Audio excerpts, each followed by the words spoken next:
Секрет эффективности исландского моха в его составе. Лишайник, коим по природе является исландский мох, на 70% состоит из слизи, которая обволакивает и успокаивает поврежденную ткань, препятствует ее дальнейшему раздражению.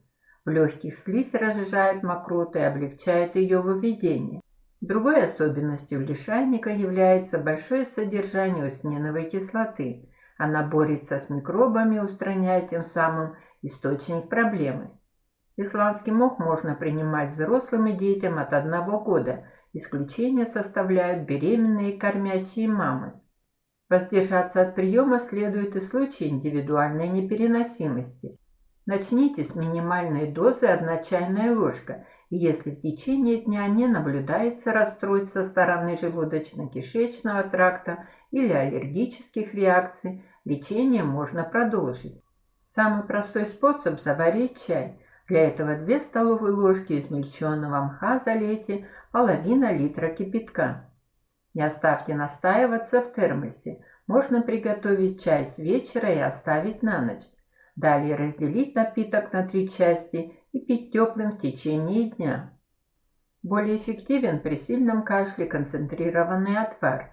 2 столовые ложки мха залейте литром воды. На сильном огне доведите до кипения, ослабить огонь и томить 40 минут. Полученную смесь нужно процедить и принимать по 1 столовой ложке до 7 раз в день. Будьте готовы к тому, что отвар сильно горчит. Из-за высокой концентрации действующих веществ такой способ подходит только для взрослых. Курс приема исландского мха от кашля варьируется от 10 до 14 дней.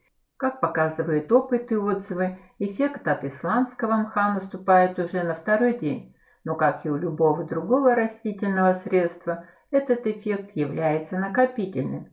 Поэтому важно соблюдать регулярность, а также прислушиваться к своему самочувствию. Берегите себя и будьте здоровы. Благодарю вас за внимание. Пишите комментарии, ставьте оценки, подписывайтесь на канал.